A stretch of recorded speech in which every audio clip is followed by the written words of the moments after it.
일생 동안 당신이 반드시 읽어야 될 100권의 책 일당백 시즌2 24번째 시간 2부가 시작됐습니다. 이 책은 진짜 저희 제목처럼 네. 일생에 한 번은 꼭 읽으셔야 될 것 같다는 생각이 좀 들기도 합니다. 네. 네. 저희 그 한강 작가의 소년이 온다라는 책을 저희가 읽고 있고요. 지금 1부에서 1장, 2장, 3장까지 여러분께 소개를 좀 해드렸습니다. 네. 좀 감정을 추스르고 다시 한번 여러분께 소개를 네. 더 해드리도록 하겠습니다. 자, 어떻게 4장부터 가면 될까요? 보시죠. 네. 그 4장의 제목은 아이언 앤 블러드. 네? 아이언, 새와 피, 블러드. 쇠와 피, 네. 아이언 앤 블러드로 되어 있고요. 네, 여기는 시기가 1990년 무렵으로 나타납니다. 90년이요? 네, 10년이 지났죠. 네. 그리고 이 4장의 시점은 1인칭 나가 등장합니다. 이 나는 누구예요, 그러면? 이 여기서 나는 바로 전남도청에 끝까지 남았던 당시 자기가 교육대학교 다니고 있는 복학생이거든요. 네. 복학생 나가 나옵니다.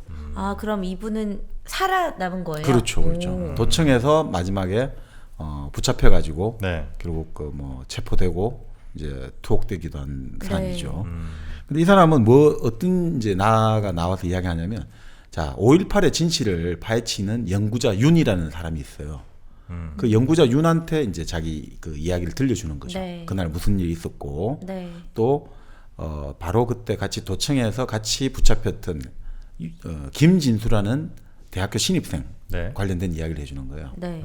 그러니까 여기서 뭐냐면 90년 무렵에 전남도청에 같이 있다가 결국은 살아남았지만 그 김진수라는 대학 신입생은 결국 자살하는 걸로 나오거든요. 그 이후에요? 예, 그 이후에 후유증으로 트라우마로 고민하다가 자살했고, 네. 그리고 이제 유는 이제 그 김진수와 관련된 여러 가지 이야기들을 나에게 물어보는 걸로 이렇게 네. 나오죠. 근데 뭐 사실 이제 그 이야기 나오는 거죠. 자기가 이제 바로 그 전남도청에 그 있으면서 네. 같이 시민군이죠. 같이 시민군으로 활동한 거죠.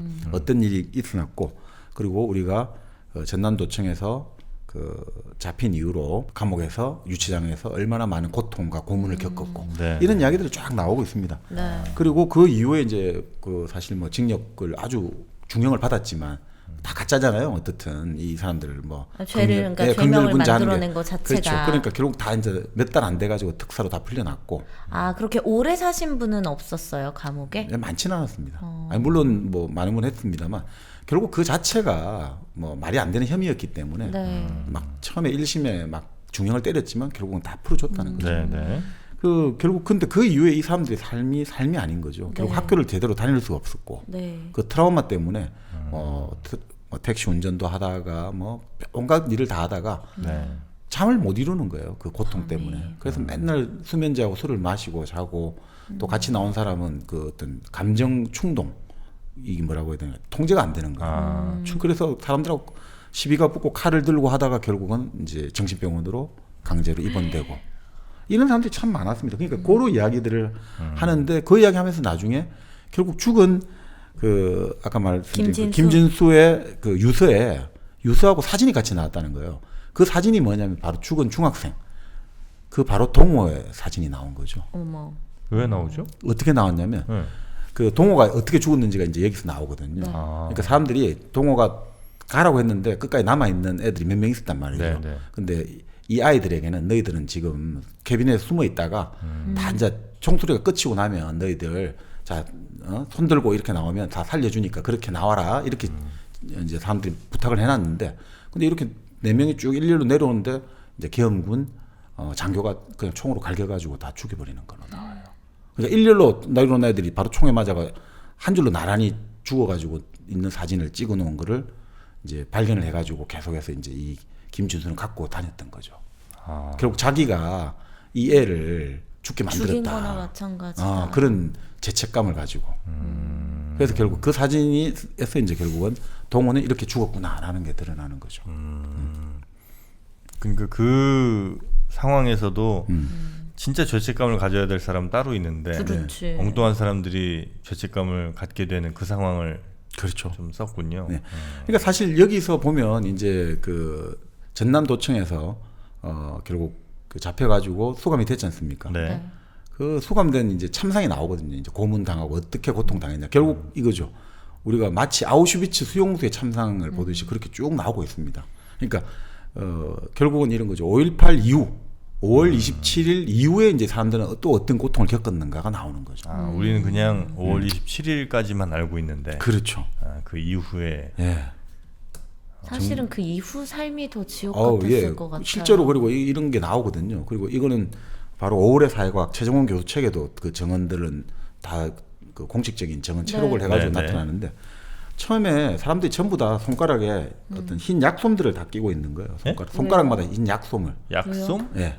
솜이 있잖아요. 흰 솜. 네네네. 왜 그러냐니까 이제 그 조사받으러 가고 이럴 때 볼펜 있죠. 특히 네. 검정 모나미 볼펜 있잖아요. 네. 이거를 우리 예전에 줄이 틀기 아시죠? 아. 우리 예전에 왜 줄이 네, 튼다고 네, 할 네, 때 네. 이렇게가 사람 안전하면 조선시대 때. 조선시대 때. 네. 그 줄이 틀면 어떻게 되냐면 이게 심하게 줄이 틀면 뼈가 부러지고 골수가 그렇겠죠. 튀어나와요.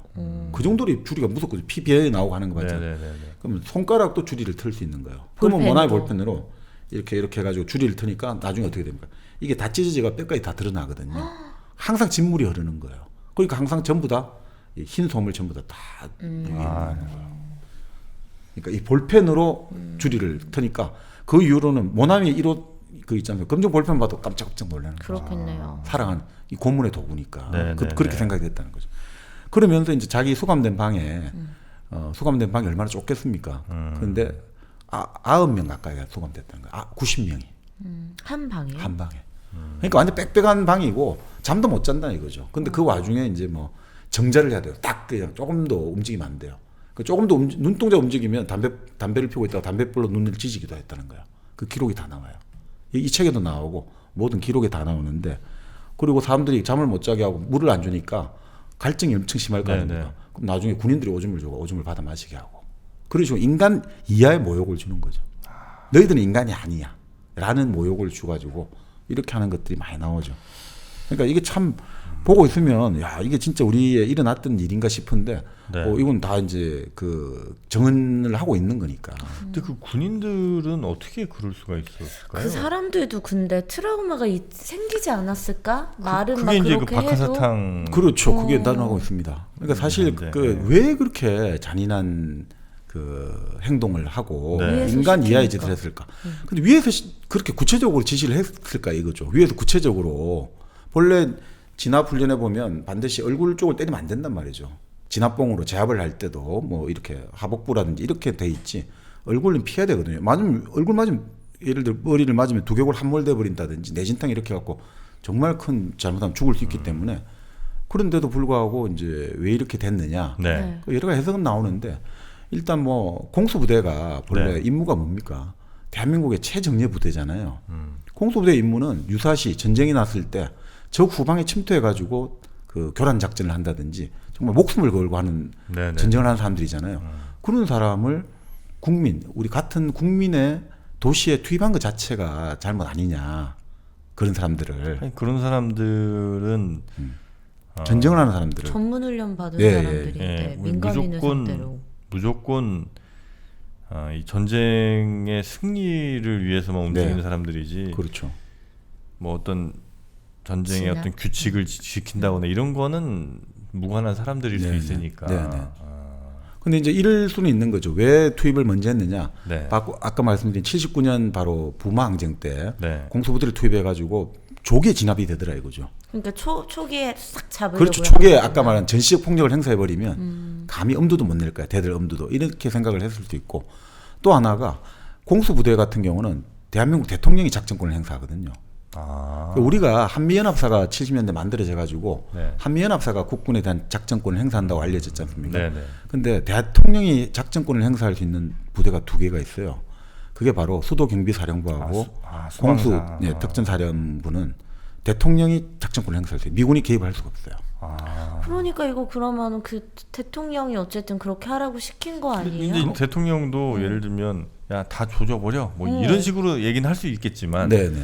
니네 볼펜으로 뭐 고문하고 그렇게는 이렇게는 안 하겠죠. 그러니까 아주 디테일하게 그렇죠. 그런 방식을 그 전에도 하고 있었나 보지 그러면. 아니 그러니까 이렇게 볼 수가 있는 거죠. 제일 이제 왜 이렇게 잔인하게 그 폭력을 행사했을까? 네.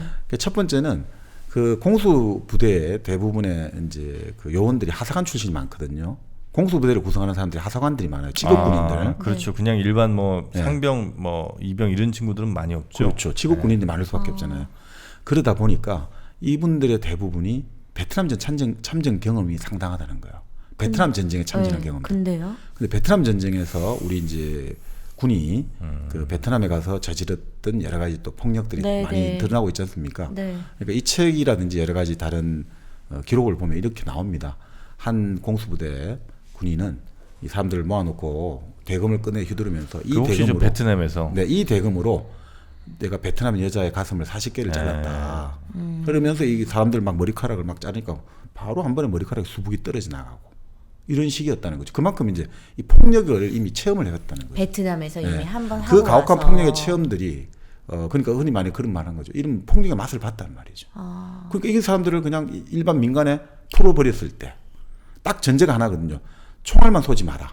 그 말을 어떤 사람들은 다르게 해석해요. 총알만 안 쏘면 돼. 그러니까 칼로 찔러든 뭐 어떻게 때리든 그건 상관없다라고 해석을 할 수 있다는 거죠.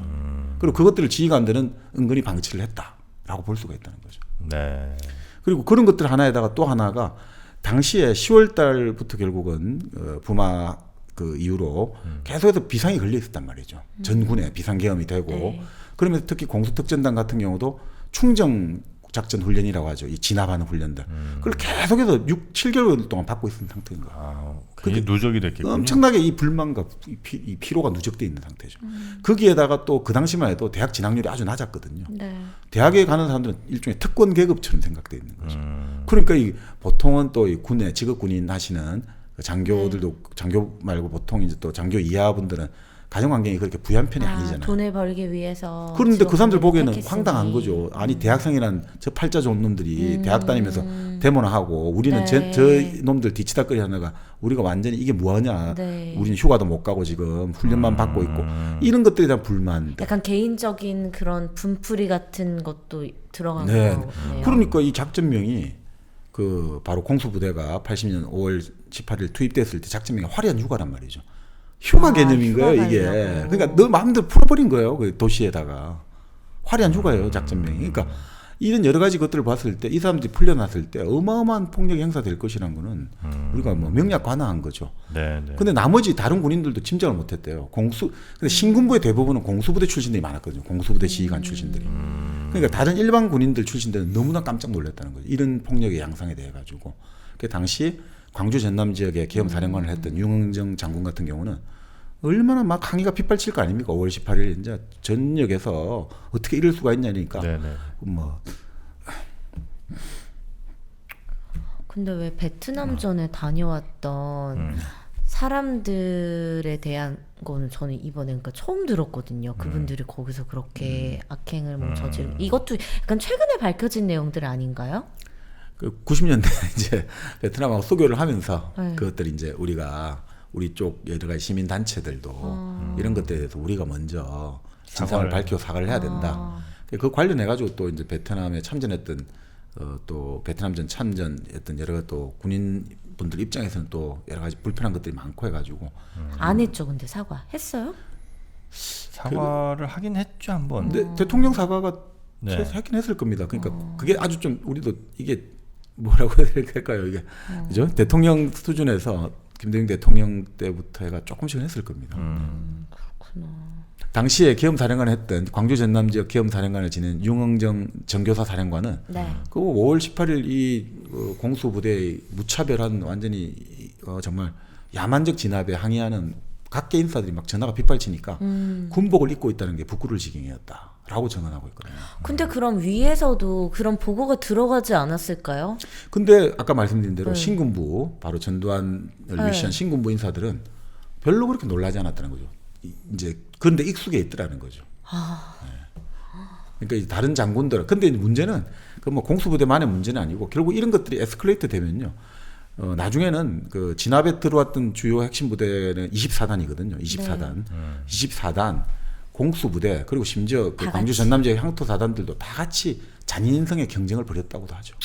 그 결국 왜냐하면 너만 그러냐 우리도 더 세게 나간다 라는 식이 돼버리고 또 바로 광주 전남 출신들도 있지 않습니까? 그 부대. 그 네. 사람들도 더 세게 했다고 하는 이야기도 나와요. 더 세게 내가 우리 동네 사람이라 더 세게 내가 진압한다는 걸 보여줄게. 라고 하는 증언도 많이 나와요. 광주나 전남 출신의 그러니까 그 자기 고향 사람들을 그렇게 하는 경우도 있어요? 그리 딱 나오죠. 그러니까 오히려 더 세게 가혹하게 진압했다는 증언도 나오고 있죠. 나는 군인이다 이거지. 그래도 그 이야기도 하고. 참 그런 뭐 참상들이 많이 나옵니다. 그러니까 참 여기 보고 있으면 그러니까 이건 뭐 저희들이 뭐 그게 아니고 다 여기 나오는 이야기들이니까 이 책에도 나오고 있습니다. 그러니까 사실 이런 게 결국은 제일 사람들 비참하게 만드는 게 먹는 거거든요. 네. 식판을 하나를 준단 말이죠.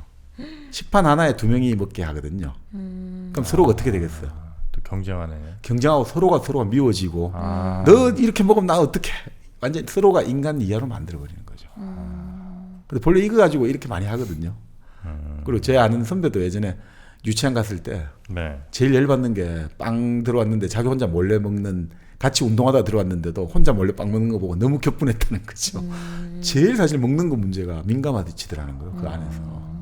근데 사람을 그러니까 이게 결국은 너희들 그래봤자 너희들은 인간 말자다 이런 느낌을 주려고 이렇게 일부러 유도를 하는 거죠. 어떻게 보면. 그러니까 결국은 뭐 그런 이야기 쭉 나오면서 그 참상을 나오고 그러니까 우리가 김진수와 내가 어떻게 살았겠느냐. 그런데 아니 그럼에도 불구하고 왜 당신들은 그게 참였냐 하니까 그 아까 말씀드린 대로 그것은 바로 양심이었다 이거죠. 군인들이 아무리 압도적으로 강하지만 그들의 힘만큼이나 강렬한 무엇인가가 나를 움직이겠다. 그게 바로 양심이다 이거죠. 그러면서 이제 결국은 이런 이야기를 해요. 그래서 우리는 군인들이 계단으로 올라오는 걸 봤지만 아무도 총을 쏠 수가 없었다. 이런 이야기를 해요. 총을 차마 못 쏘겠다 이거죠. 나는 내가 살기 위해서는 총을 쏴야 되잖아요. 군인들이. 난 총을 못 쏘겠더라. 왜요? 그 결국은 그런 선택의 문제겠죠. 인력 선택의 문제겠죠. 나는 그 순간에도 내가 총을 쏘진 않겠다라는 그러니까 이건 선택의 문제죠. 어떻게 보면 이런 이야기를 하는 거죠. 자기들 나중에 이야기가 우리가 만약 총기를 도청 로비에 쌓아두고 깨끗이 철수했다면 오히려 그들은 시민들에게 총구를 겨눴을지도 모른다.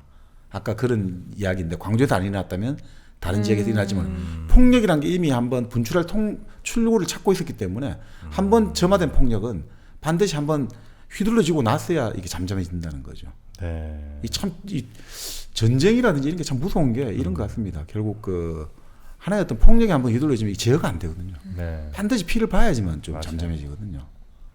그런 느낌 같습니다. 그러니까 그러면서 이제 결국은 뭐 이렇게 하는 거죠. 이게 나중에 결국 같이 수감됐던 바로 그 사람들 정신병원에 가고 결국 매번 자살 기도를 하고 뭐 어떻게 할 수가 없다는 거죠. 그러면서 이제 바로 그 죽은 바로 신입생 김진수가 죽기 얼마 전에 바로 주인공 여기서 화자 나를 찾아와 가지고 이런 이야기를 하더라는 거예요. 이 이야기는 우리 영진 씨가 한번 읽어주시면.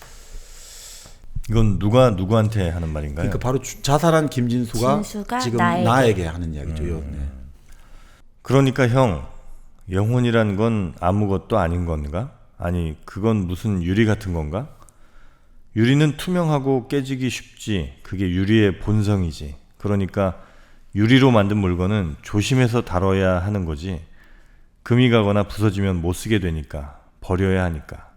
예전에 우린 깨지지 않은 유리를 갖고 있었지.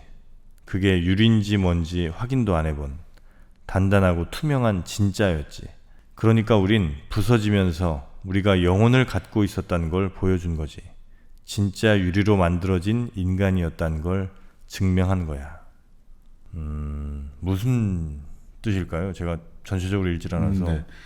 그러니까 결국은 우리가 그런 생각이 돼요. 인간이란 게 이렇게 약하고 무력한 존재인가 이거죠. 어떻게 보면 처음에는 맞지 않습니까? 유리가 얼마나 조금만 잘못하면 금이 가고 깨어지고 그러니까 우리 인간이라는 게 영혼이란 게 있다면 이렇게 연약하고 그 약한 거다. 근데 그렇기 때문에 바로 그만큼 소중하고 귀한 것이다. 그렇기 때문에 우리는 근데 영혼이 그렇게 유리같이 약하고 무력한 게 아니라 우리가 바로 깨어졌고 부서졌기 때문에 영혼이 있다는 걸 보여줬다 이거죠. 이게 참 역설적인 이야기인데 우리가 그 폭력과 이 공포를 당하면서 우리 자신이 깨어졌기 때문에 우리 자신 속에 뭔가가 부서졌기 때문에 우리가 사실 그 귀한 영혼을 가지고 있었고 인간에게는 그 귀한 영혼이 있다는 것을 증명해 준 거 아니에요. 오히려 반증을 해줬다는 거죠. 그러니까 오히려 지금 우리가 역사에 희생된 것 같은데 이게 희생된 게 아니라 어떤 공법에서도 굴하지 않는 인간의 영혼이 있다는 걸 오히려 보여주지 않느냐. 아무리 약하고 연약한 것 같아도 그 부서질 것을 각오하고서라도 돌파해 나가는 영혼이 있다. 이걸 우리는 보여준 거 아닐까라고 이제 사실은 증명받고 싶은 거 아닌가 싶습니다. 네네네. 아, 깨진 것으로 네. 깨지지 않는 강한 영혼이 있다는 것을 네. 보여준 것이다. 그렇죠. 그렇지만 그것은 우리의 이상일 뿐이고 김진수의 말일 뿐이고 결국은 이렇게 보는 거죠. 나가 이제 그 연구자 윤회가 이런 이야기를 하거든요. 어떤 기억은 아물지 않습니다. 시간이 흘러가서 기억이 흐릿해지는 게 아니라 오히려 그 기억만 남기고 다른 모든 것이 서서히 마모됩니다. 그러니까 우리가 시간이 약이야 그냥 다 잊어버려 이렇게 하지만 어떤 기억은 아무리 시간이 흘러도 맞아요. 이게 그럼요. 지워지지 않는 거예요. 더 오히려 다른 기억은 좋았던 기억은 오히려 다 사라지는데 그 나쁜 기억, 안 좋은 기억만 살아가지고 우리를 이렇게 괴롭힌다 이거죠. 그러니까 그러면서 결국 인간이란 게 도대체 뭐냐 이거죠. 인간이란 이렇게 근본적으로 잔인한 존재인가? 인간의 정말 인간이 집단이 되고 어떤 군대의 일환이 될 때 그 인간이 온갖 그 폭력을 다 짐승 이하의 폭력을 행사할 수 있는가? 네. 그렇게 해서 인간은 역사 속에서 굴욕당하고 훼손당하고 살해되고 이게 인간의 본질입니까? 라고 이제 이야기를 하는 거죠. 그래서 참 이런 서글픈 이제 사실 토로를 하고 있는 거죠. 이게 이제 4장 쇠와 피. 그렇죠. 라는 장이었고요. 네. 아, 이 4장 읽기가 쉽지 않으셨겠네요. 네, 사장도 참 그런 것 같습니다. 역사적인 그 이후의 이야기를 다루고 있기 때문에. 네. 사실. 그 5장도 마찬가지입니다. 밤의 눈동자라고 해가지고 네. 이것도 바로 그 중학생 동호와 함께 그 시신을 그 나름대로 그 보존하고 그 기록을 했던 그 미싱사 선주 누나 이야기거든요. 예. 근데 이 선주 같은 이야기는 이 시기가 2000년 무렵입니다. 2000년. 네. 이제 2000년이요? 20년이 지났습니다. 네. 그러니까 결국 이 미싱사 임선주가 나오는데 네. 여기는 이제 그 당시 마지막 날에 마지막 그 방송하는데 참가를 했거든요. 총을 들고 이제 광주 시민 여러분 나와 주십시오 이런 거. 네네네. 자, 그 참가하고 나서 이제 그 고문을 당하고 그 이후에 이제 이 삶이 완전히 망가진 이야기가 나오거든요. 그래서 이제 그 고문을 당하고 망가지면서 결국은 어떻게 했느냐? 시민단체에 근무하면서 계속 침묵하는 거예요. 사람들하고 거의 대화도 나누려고도 하지 않고. 그런데 이제 그 연구자 윤이 네. 그 우편으로 녹음기하고 테이프를 보내거든요. 만나기가 부담스러우면 혼자라도 이거라도 혼자서 녹음이라도 해서 보내달라. 그리고 내가 이제 썼던 논문이 있는데 이 논문에 나타난 다른 정언자의 정언 한번 보시고 좀 정언을 해달라라고 하거든요. 근데 이제 거기서 그 이야기 나오죠. 이건 참 우리 정민현님이 한번 네. 읽어주시면 좋을 것 같습니다. 166페이지 잠깐. 기억해달라고 유는 말했다. 직면하고 증언해달라고 말했다. 그러나 그것이 어떻게 가능한가? 30cm 나무자가 자궁 끝까지 수십 번 후벼 들어왔다고 증언할 수 있는가? 소총 개머리판이 자궁 입구를 찢고 짓이겼다고 증언할 수 있는가? 하열이 멈추지 않아 쇼크를 일으킨 당신을 그들이 통합병원에 데려가 수혈받게 했다고 증언할 수 있는가? 2년 동안 그 하열이 계속되었다고, 혈전이 나팔관을 막아 영구히 아이를 가질 수 없게 되었다고 증언할 수 있는가? 타인과 특히 남자와 접촉하는 일을 견딜 수 없게 됐다고 증언할 수 있는가? 짧은 입맞춤, 뺨을 어루만지는 손길, 여름에 팔과 종아리를 내놓아 누군가의 시선이 머무는 일조차 고통스러웠다고 증언할 수 있는가? 몸을 증오하게 되었다고, 모든 따뜻함과 지극한 사랑을 스스로 부서뜨리며 도망쳤다고 증언할 수 있는가? 더 추운 곳, 더 안전한 곳으로 오직 살아남기 위하여. 이게 참 정언한다는 게 고통을 다시 불러오는 거니까 얼마나 힘든 일이니까 사실 여긴 정언을 안 하는 걸로 나오죠. 못 하는 걸로. 저 같아도 이거는 진짜 못할 것 같아요. 증언은. 그러니까 사실 이 선주 같은 경우는 네. 이제 그 고문을 당하고 나서 석방된 다음에 이거 뭐 살아갈 엄두를 못 내는데 그 사진 아까 말씀드린 바로 동호가 죽은 사진을 발견하고 살아갈 갑자기 힘을 얻게 된 거예요. 네. 분노의 심정 때문에. 그 분노가 오히려 내를 살리겠다라고 이제 이 책에서 나오는데 이 분노의 힘으로 고통의 힘으로 오히려 지금 나는 살아간다. 네, 이렇게 네, 이제 이야기는 쭉 나오죠. 그러면서 이제 그런 이야기가 나와요. 갑자기 동호가 왜 그때 그 질문했을까? 왜 태극기로 감싸고 애국가를 부르느냐? 이 질문을 상기하면서 뭐 그렇게 나오죠. 잠깐만. 뭐 그렇게 나오죠. 우리는 도륙된 고기 덩어리들이 아니어야 하니까. 우리는 고기 덩어리가 아니다 이거죠. 우리는 피해 젖은 고기가 아니다 이거죠. 그래서 참 이게 그런 것 같아요. 이게 광주 같은 경우는 이게 물론 뭐 세계에서 그 아주 잔혹한 사건들이 많지 않습니까? 뭐 우리 저기 20세기에 얼마나 많은 전쟁이 있었고 또 학살이 있었고 네, 네. 또 르완다라든지 지금 보스니아 뭐 유고 연방의 콩고 학살들 뭐 이런데 얼마나 많았습니까? 네. 근데 왜 이제 그러면 광주냐로 갈 때 사실 그렇게 하거든요. 근데 국가 권력이 자국민을 대상으로 이렇게 군사 작전 하듯이 사람을 살상한 일은 거의 없다고 보여지거든요. 국가 권력이 자국민을 대상으로. 그러니까 다른 나라의 권력이 들어오거나 네, 뭐 이럴 수는 네. 외압이 그렇죠. 들어오거나 이럴 수는 있어도 물론 전제가 하나 있습니다. 내전 상태라면 달라지죠. 내전이라면. 네. 내전은 이제 국가 내부에서 서로 잔인하게 죽이니까 하는데 우리는 내전이 아니었잖아요. 당시 광주는. 네. 근데 왜 이렇게 잔인하게 죽였냐. 근데 그렇게 보면 결국 이 광주의 이런 것들이 결국 우리는 이게 결국 그 크게 보면 역사적으로 보면 이게 결국은 80년 광주도 결국은 우리 말 20세기에 우리가 바로 1950년에 치렀던 6.25가 내전 겸 국제전이잖아요. 네. 우리가 남북한이 동족 상전을 낸 내전이었잖아요. 네. 여기서 연유하고 있다는 거죠. 어떻게 보면. 내전의 상태란 말이에요. 지금 우리가 예를 들어 가지고 1950년에 내전을 하고 53년에 휴전을 했잖아요. 네. 자, 동결시키는 거란 말이에요, 지금. 내전을. 그런데 정신적으로는 계속 내전 상태란 말이죠. 때려잡자 하잖아요. 때려잡자. 서로 때려 죽이자 이거잖아요. 그것들이 돼 있다 보니까 전쟁을 거치고 나서 군대가 힘이 어마어마하게 세졌죠. 60만 군이 돼버렸어요. 네. 전쟁 전에 10만 군대예요. 근데 전쟁을 치르면서 3년 만에 군대가 60만이 됐어요. 이 커진 힘은 반드시 투사를 하게 돼 있거든요. 네, 네. 그래서 그 커진 군대가 무엇을 했습니까? 결국 8년 지나서 쿠데타를 일으켰어요. 군이 힘이 커지니까 권력을 잡아야겠다. 쿠데타를 일으키고 또 쿠데타를 일으킨 군대는 결국 어디로 가느냐? 월남으로 또 파병 형식으로 가면서 또 그 힘을 투사를 해요. 그 월남에서 우리가 60년대부터 거의 8년 가까이 10년 가까이 파병을 하면서 수많은 군인들이 가서 또 전쟁을 치르고 온 거잖아요. 네. 그런 어떤 것들이 사회 폭력화를 아주 조장을 시켰고 또 그 경험을 했던 군인들이 또 80년 79년 쿠데타를 일으켰고 80년 광주를 일으켰고 이런 것들이 결국은 우리 분단 구조에서 기인하고 있다. 이 내전 상태에서 기인하기 때문에 이 내전 상태를 항상 염두에 두고 있는 군대는 자국민에 대해서도 저렇게 잔인한 폭력을 행사한다는 거죠. 지금은 어때요? 우리의 군사 그 규모가?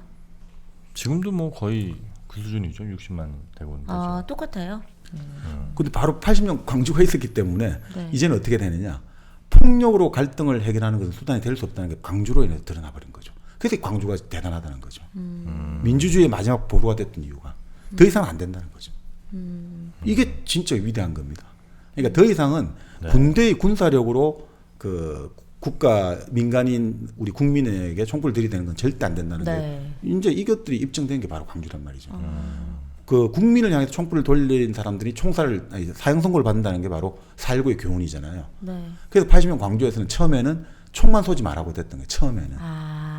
국민에게 총을 쏘면 다 결국은 역사의 심판이 아니라 바로 현실 법정에서 결국 그 최인규 내무장관 그 결국 사형됐듯이 그 교훈이고 이번엔 또 뭐냐. 마찬가지로 80년 광주를 일으켜가지고 자국민을 했던 사람들이 우리가 97년 대법원에서 법정에 판결을 내렸잖아요. 네, 네. 전두환, 노태우 그리고 당시 국방장관 주영복, 육참 차장, 그 황영시 그리고 계엄사령관 겸 육군참모총장 이희성 이 사람들이 주범으로 딱 돼 있는 거예요. 국정을 헌정 질서를 중단시킨 주범들인 거예요. 그리고 판시가 돼 있죠. 우리 대법원 판결로. 네, 네. 그래서 더 이상은 국민에게 총불을 들이대는 군대는 반드시 처벌을 받는다라는 것들이 얘기되어 있기 때문에 이게 그래서 광주가 위대한 거죠. 네. 그러니까 결국은 왜 그럼 태극기하고 애국가를 저렇게 했느냐? 그러면 우리가 그 동호가 물어본 건 나라를 그거잖아요. 원망할 것 같은. 나라의 군대가 죽인 거 아니냐? 어쩌니 저쩌니 이게 내전 상태로 본다면 네. 결국 그런 정서적 내전 상태가 됐다면 그런데 왜 우리가 우리를 죽인 국가의 그거를 찬양하는 그걸 하느냐라고 정직하게 물은 것이고 거기에 대해서 이제 우리 한신대학교 김종엽 교수가 이런 이야기 하는데 그러면 결국 어떻게 해야 되느냐 이거죠. 만약에 그러면 우리가 새로운 나라를 만들든지 그죠? 우리가 새로운 그럼 공화국을 만들겠다라든지 이렇게 돼야 되는데 이때 바로 태극기와 애국가를 부른 것은 어떻게 보면 우리가 예전에 도로시가 나쁜 엄마와 좋은 엄마 하듯이 나쁜 어떻게 보면 대한민국을 부정하고 좋은 대한민국, 새로운 대한민국을 우리 만들겠다라는 적극적 의미 부여를 태극기 애국가에 한 거 아니냐. 이런 면에서 또 이건 좀 또 다른 진짜 변정법적인 발전 아니냐 이렇게 되고 된다는 거죠. 네네네. 우리는 너희들이 그러니까 예를 들어 이런 거죠. 광주 시민들은 내전의 정치 입각에서 국민을 살육하는 대한민국에 대해 가지고 어떻게 보면 무정부주의자나 다른 국가를 수립하는 것으로 네. 지향하는 게 아니라 살육하는 대한민국을 다른 대한민국으로 바꿔놓는다는 거죠. 그래서 우리는 바로 이제 적의 정치, 적과 아군의 정치에 근거한 대한민국을 오히려 새로운 대한민국으로 전환하기 위해서 태극기로 관을 감싸고 정말 태극기에 정말 새로운 의미를 부여한 거 아니냐 이렇게 이제 보는 거죠. 그리고 결국 그것은 저는 이렇게도 봅니다. 그 태극기 애국가를 부른 거는 김일성 오판 말라는 구하고 똑같이 우린 빨갱이로 낙인 찍히는 걸 거부한다. 우리는 빨갱이 아니다. 라는 적극적인 항변 아닌가. 우리는 누구보다도 우리는 대한민국에 충성한 국민인데 왜 우리를 죽이느냐. 라는 가장 적극적인 제항 아니냐. 이렇게도 저는 해석이 됩니다. 네. 근데 요즘은 또 태극기에 다른 또 의미, 도약을 다른 의미를 많이 부여하고 있습니다만 네. 참 이런 거 아닌가 이렇게 싶습니다. 네. 자, 그렇게 5장이 네. 예, 마무리가 되고요. 네. 6장과 이제 7장이 이제 에필로그죠. 예. 희망차게 6장은 끝났으면 좋겠는데 네? 좀 희망을 보여주고 끝났으면 뭐 좋겠는데. 희망 그렇죠. 6장은 2010년 경으로 나오는 거죠. 2010년. 네, 결국은 이제 그 바로 죽은 중학생 동호 엄마의 독백으로 나오는 거죠. 동호 엄마. 예. 안 읽을래요. 너무 슬플 것 같아. 왜 우리 정민이 아까 읽어주시면 제일 좋을 것 같은데. 너무 슬플 것 같아요. 자, 우리 정민여 네. 한번 네. 몇 페이지를 가면 될까요? 네. 184페이지 하단하고 한번 쭉 읽어주시면. 목숨이 쇠심줄 같아서 너를 잃고도 밥이 먹어졌제. 정대네 아버지까지 떠나 괴괴한 문간채는 밖에서 자물쇠로 채워버리고 꾸역꾸역 가게에 나가 장사를 했제. 이름만 걸어놓고 얼굴도 한 번 안 비쳤던 유족회에 처음 나간 것은 부회장이란 엄마가 돌린 전화를 받고서였다이. 그 군인 대통령이 온다고, 그 살인자가 여기로 온다고 해서 네 피가 아직 안 말랐는디. 안 그래도 잠을 깊이 못 들고 뒤척이는 날들 뿐이었지만은 그날부터 새로 잠을 못 잤다이. 네 아버지도 잠을 못 자더라마는 평생 병치레만 하는 순한 양반이라 억지로 떼어놓고 혼자 유족회 갔다이. 처음 보는 엄마들하고 인사를 하고 쌀집을 하는 회장 내에서 밤늦도록 현수막하고 피켓을 만들고 모자란 것은 각자 집에 가서 더 만들어 오기로 하고 헤어졌다이. 헤어질 적에 손을 잡는 뒤 그 차갑든 살, 아무것도 속에 없는 허제비 같은 손을 맞잡고 허제비 같은 등을 서로 문지름스로 얼굴을 들여다봤다이.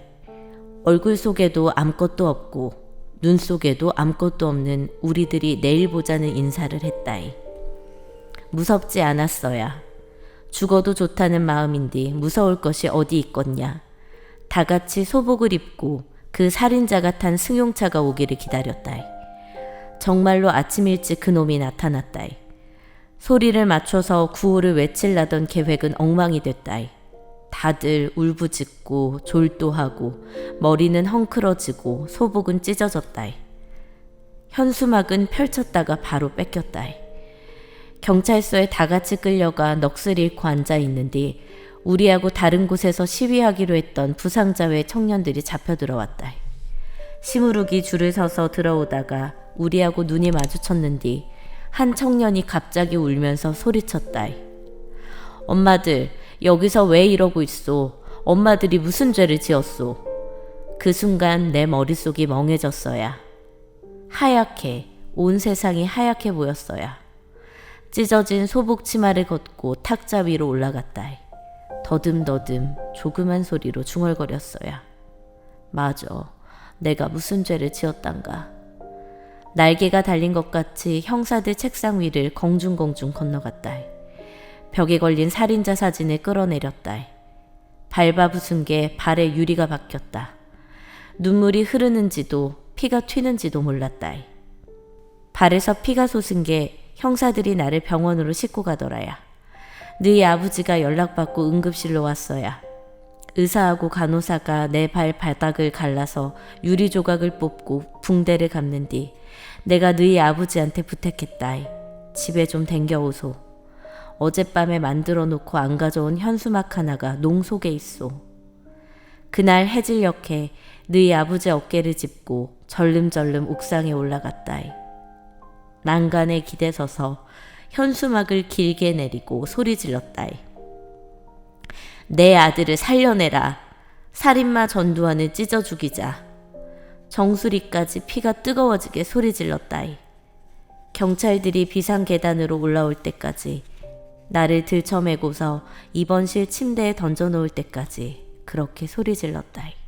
어쩌구나 내가 30살에 막둥이 너를 낳았는디 나는 타고나기를 왼쪽 젖꼭지 모양이 이상해서 너희 형들은 잘 나오는 오른쪽 젖만 빨았는디 내 왼쪽 젖은 퉁퉁 붓기만 하고 애기들이 빨지 않아서 보드라운 오른쪽 젖하고 딴판으로 단단해져 버렸는디 그렇게 흉한 짝젖으로 여러 해를 살았는디 하지만 너는 달랐는디 왼쪽 젖을 물리면 물리는 대로 이상하게 생긴 젖꼭지를 순하디 순하게 빨아주었는디 그래서 두 젖이 똑같이 보드랍게 늘어졌는디 어쩌구나 젖먹이 쪽에 너는 유난히 방긋 웃기를 잘했는디 향긋한 노란 똥을 배 기저귀에 누웠는디 어린 짐승같이 네 발로 기어댕기고 아무거나 입속에 집어넣었는디 그러다 열이 나면 얼굴이 푸래지고 경기를 함수로 시큼한 젖을 내 가슴에다 토했는디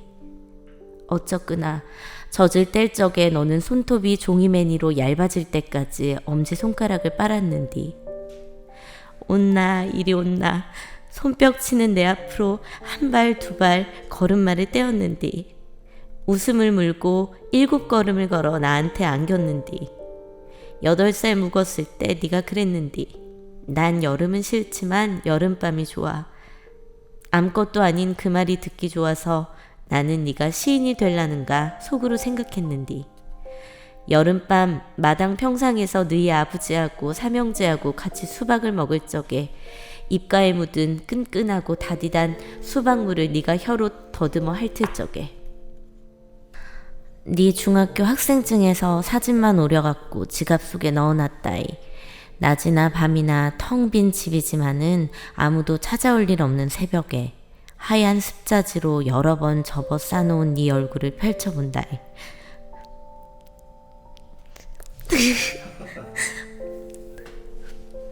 아무도 엿들을 사람이 없지만은 가만 부른다이. 동호야. 가을비가 지나가서 하늘이 유난히 맑은 날엔 잠바 속 주머니에 지갑을 넣고 무릎을 지품스로 절름절름 천변으로 내려간다이. 코스모스가 색색깔로 피어있는 길, 동그랗게 또아리를 틀고 죽은 지렁이들의 쇠파리가 꿰는 길을 싸묵싸묵 걷는다이. 네가 6살, 7살 묵었을 적에 한시도 가만히 안 있었을 적에 네 형들이 다 학교 가버리면 너는 심심해서 어쩔 줄을 몰랐지. 너하고 나하고 둘이서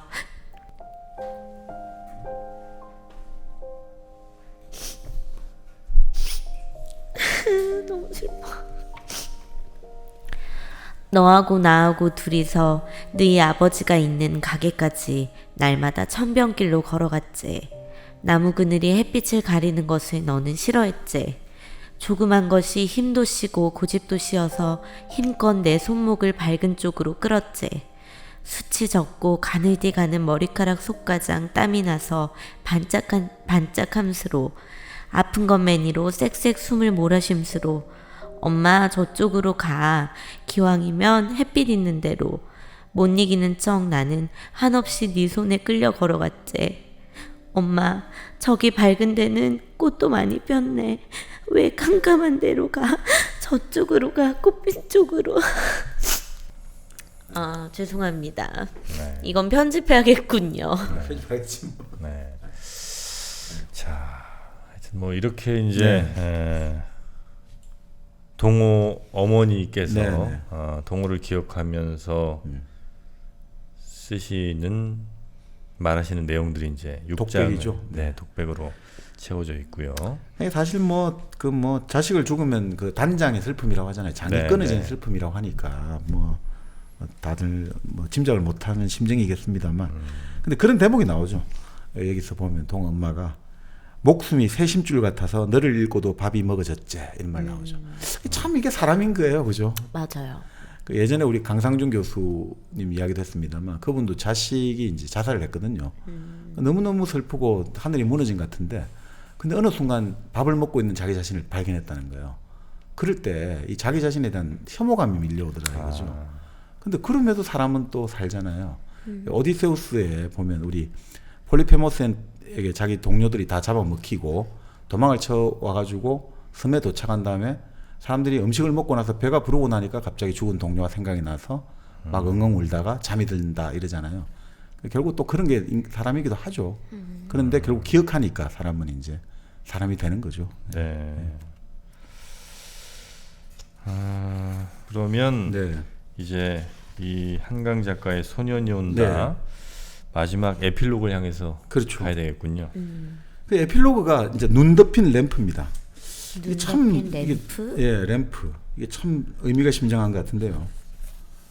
이게 보니까 결국 나중에 촛불 이야기가 나오거든요. 본인이 그 바로 그 묘지를 가가지고 네. 소년의 무덤에다가 촛불을 켜주는 게 나와요. 아, 근데 그게 결국 무덤이 결국은 눈이 덮여 있는데 촛불을 켜니까 마치 램프처럼 빛나고 있다 이런 뜻이거든요. 무덤이 바로 어둠을 밝히는 진리인 거죠. 네, 네. 증언을 하고 있다는 거죠. 예. 그러니까 하여튼 거기서 왜 내가 이 소설을 쓰게 됐는가라는 게 나와요 에필로그에. 네. 그게 뭐냐면 이런 이야기 나오죠. 그 10살 때 자기가 어떤 이야기를 들었다는 거죠. 누가요? 이 작가가 여기서 네. 이제 바로 에필로그에서 작가 한강이 직접 개입하는 식으로 나와요. 아, 에필로그엔 작가의 말인 거예요? 작가의 말은 아닌데, 그러니까 그게 아까 말씀드린 대로 현실과 허구 사이에 그 문턱 속에서 이 어떤 소설 기법을 네. 보여주는 것 같아요. 네. 이렇게 나오죠. 내가 10살 때, 그러니까 한강 작가가 1970년 출생이니까 네. 10살 때 그 이후의 일이죠. 그 이야기를 들었다는 거죠. 엄마하고 숙모들이 모여가지고 뭐 네. 그 명절날 음식을 하면서 아이고 숭악한 이야기 들었나. 대금으로 가슴을 찌르고 뭐 임산부 배를 어쩌게 하고 이런 이야기 다 듣고 그런데 뭐 그런 이야기를 들었다는 거죠. 그런데 형님이 왜 광주에 살 때 그 판 집이 있잖아요. 그 집에 주인 집에 중학생 둘이가 죽었다더라라는 식의 이야기가 들은 거예요, 자기가. 네. 그래서 이 작가가 이게 뭐지? 좀 이상하잖아요. 거의 뭐 광주에 큰 일이 일어났다는 거 들었는데. 네. 근데 그 이후로 또 몇 년 지나서 아버지가 광주로 출장을 갔다가 사진집을 사왔는데 네. 그 사진집에 너무나 처참한 이제 희생된 관객들. 분들의 이제 네. 사진을 보고 자기가 자기 속에 뭔가 깨진 느낌을 얻었다는 거죠. 그 사실 진짜 그렇거든요. 처음 봤을 때. 그러니까 이게 아주 뭔가 두렵고 무섭고 이런 것도 있지만 네. 아니 어떻게 국가가 이럴 수가 있는가 이런 네. 뭔가 근본적인 신뢰가 깨진 느낌이 들어요. 본인도 그런 이야기죠. 근데 아무리 불편하더라도 진실을 우리가 직시를 해야 되잖아요.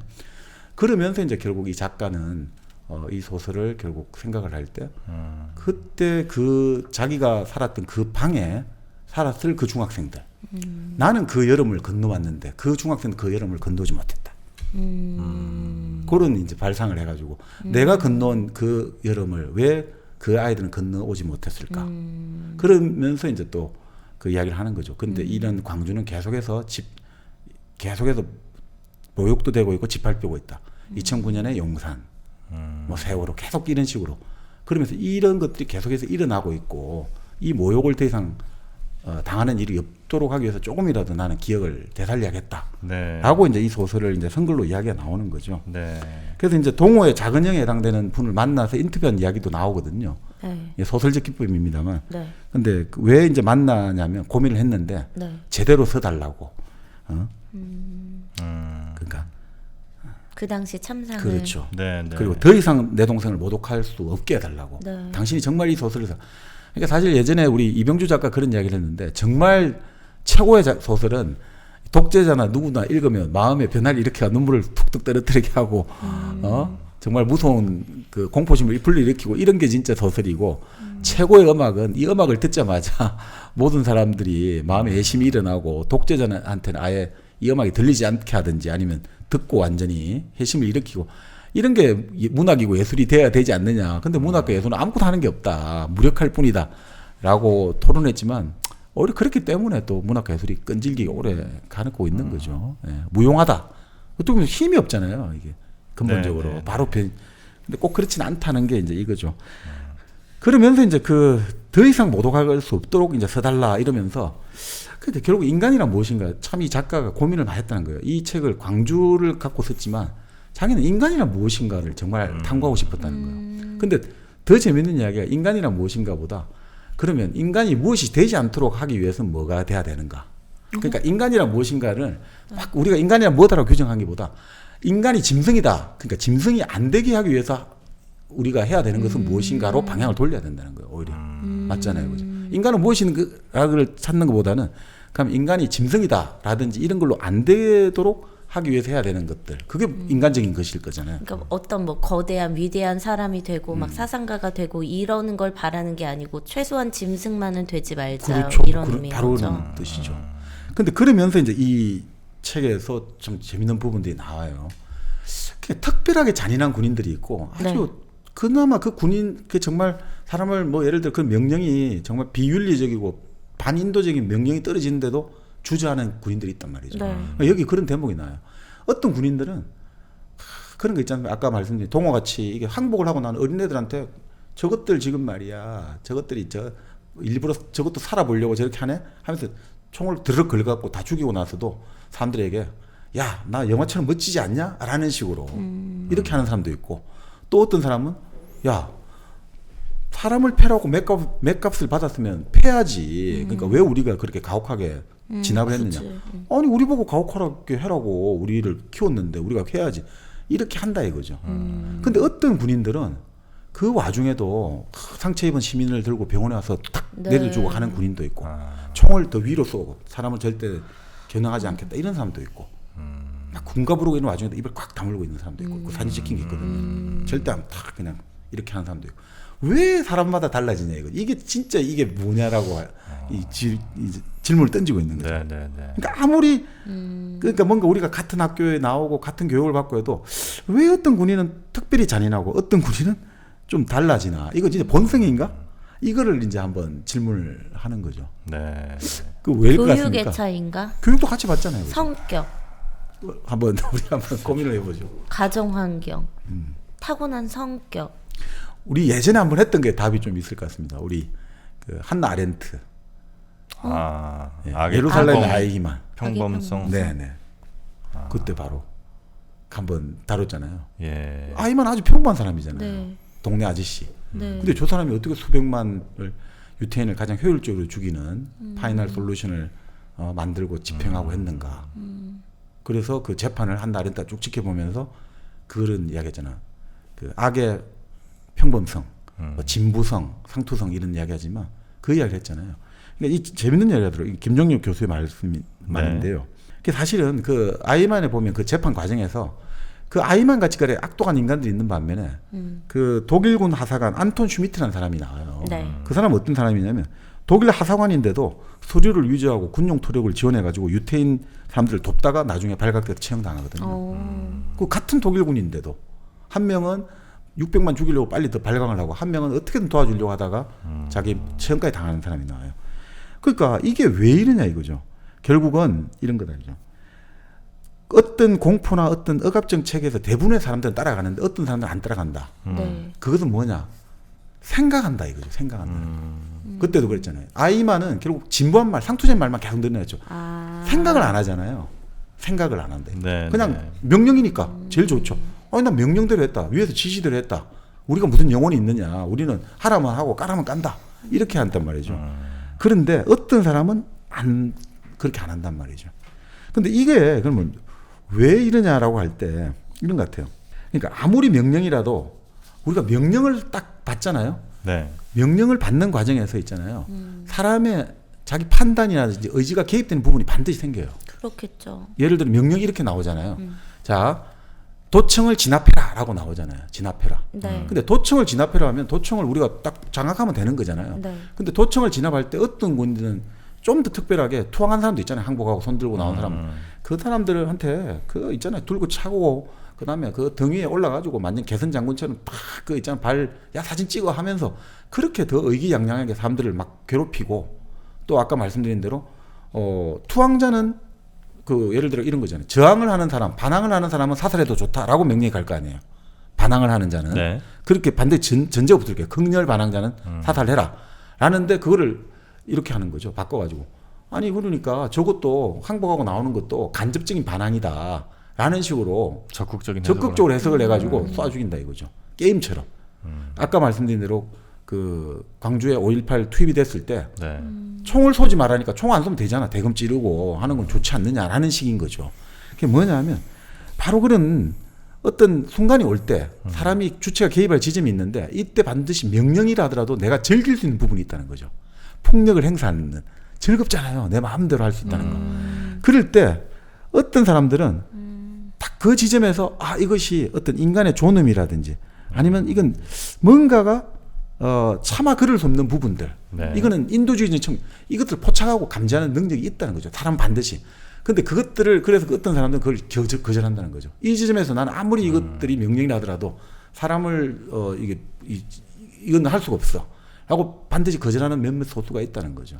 그리고 어떤 사람들은 아주 특별한 경우에 어떤 사람들은 그거 명령을 빙자해서 더 향유한다는 거죠. 더 폭력을 즐기고 이런 것들이 있다는 거죠. 그러니까 결국 중요한 것은 사람은 아무리 수동적이고 상황의 노예인 것 같아도 반드시 선택의 순간, 주체의 순간이 있다는 거죠. 이렇게 돼버리면 그 아까 말한 뭡니까 도청에서 마지막 그 남은 시민군이 총을 안 쐈다는 거는 무기력하게 무너진 게 아니라는 거죠. 네, 네. 윤리적 선택을 한 거죠. 나는 내가 죽는 한이 있더라도 당신의 총을 쏘지 않겠다는 윤리적 선택을 내린 것이고 그것은 바로 인간성의 더 고귀한 부분을 증언해주고 있다. 이렇게 이제 해석이 되죠. 네. 근데 참 이걸 보다 보면 결국 뭐 꽃핀 쪽이고 결국은 나중에 눈 덮인 램프잖아요. 결국은 시대의 어둠을 다 넘어서 항상 밝혀주고 있고 뭐 그래서 온다라는 것은 무슨 의미일까라고 참 많은 생각을 해보긴 하는데 결국 이 책에서 결국 동호는 안 나온단 말이죠. 동호는 우리 동호를 너라고 부르는 사람이 나오고 동호와 그때 도청 쪽에 같이 있었던 사람들을 중심으로 나오는데 동호의 이야기는 안 나오죠. 그죠? 그렇잖아요. 동호 자신의 목소리는 안 나오고 있잖아요. 네, 네. 그렇네요. 무슨 의미일까요? 그건? 글쎄요. 그건 그러니까 결국은 이 소년이 온다 본래 당신이 온다라고 했는데 그 동호가 말을 걸어줘라는 이야기 아닌가요? 독자에게. 아, 이제 독자가 말을 걸 차례. 네, 네, 네. 자, 오늘 참 쉽지는 않네요. 예, 쉽지 않고 아마 보시는 분들도 듣는 분들도 쉬운 날은 아니셨을 것 같은데요. 예, 우리가 반드시 또 겪어야 될 네. 그런 날인 것 같긴 합니다. 자, 네. 근데 아까 뭐 그 이야기를 좀 드렸잖아요. 뭐 우리가 이 작가가 본래 인간이 무엇인가를 알고 싶고 그래서 인간이 무엇이지 않기 위해서 우리가 무엇을 해야 되는가 이런 네, 이야기를 네. 했는데 그 아까 유리 이야기도 많이 하셨습니다만 인간이 유리처럼 참 약하고 위태로우니까 안 깨지도록 우리가 소중해야 된다는데 그 대목이 하나 생각은 나요. 우리 영화 러브 스토리 있잖아요. 러브 스토리요? 그 눈밭에서 그 뒹구는 눈밭 거요? 뒹구는 거. 네. 그게 대목 그런 게 나오잖아요. 사랑은 절대 미안하다는 말을 하지 않는 거라고 하잖아요. 근데 그게 제가 진짜 그 이야기를 들었는데 그게 아니 무슨 짓을 해도 괜찮다 이렇게 보통 우리는 해석하잖아요. 네. 미안하다는 말을 안 하는 거니까 나에게 네. 미안하다 이런 말 하지 말. 그게 아니라 누가 그런 이야기를 하는 거예요. 사랑은 미안하다는 말을 하지 않는다는 것은 미안할 짓을 절대 하지 말라는 거예요. 사랑하는 사람에게는. 그러니까 이게 진짜 이 인간의 영혼에게 이렇게 연약하고 파괴당하기 쉬운 영혼에게 국민에게 이런 폭력을 가하는 거는 그거죠. 네. 어쨌든 그 희생이 있어서 그 뒤로 네. 민주화가 또 됐고, 네. 예, 또 그런 희생이 적어도 그런 정도의 희생은 네. 아마 이 땅에서는 사라진 게 아닌가 하는 생각이 좀 듭니다. 네, 네. 자, 앞으로는 또 이 비슷한 모양의 어떤 희생이라도 잊지 않아야 된다는 생각을 오늘 다시 한번 하게 되면서 네. 오늘 24번째 책 한강 작가의 소년이 온다는 마무리를 하면 어떨까 네. 싶습니다. 이렇게 너무 힘들어요, 정영진 씨 중간에서. 좋은 책을 만나시면서 네. 드리기 어려운 말씀이긴 합니다만 그래도 1kg 커피도 많이 사랑을 좀 해주시고요. 1kg 커피가 온다. 네. 네. 여러분이 주문하시면 커피가 옵니다. 네. 네. 그래서 나한테 왜 이렇게 힘든 일을 시키는 거야. 네. 어떻게든 마무리를 지어봐. 그래서 지금 신제품들도 많이 나왔고요. 네. 또 선물용으로도 좋은 제품들이 많이 있으니까 여러분 이왕 드실 커피라면 1kg 커피 사랑해 주시면 어떨까 하는 생각이 듭니다. 네.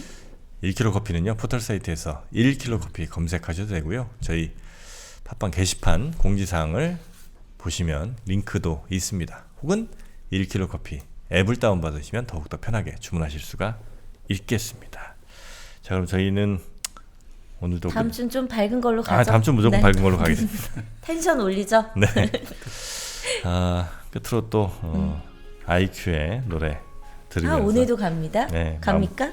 마무리하면서 그럼 마무리는 훈훈하네요. 아이큐의 노래 네. 하나 좋은 걸로 가겠습니다. 네, 오늘도 함께해 주신 여러분 고맙습니다. 고맙습니다. 고맙습니다.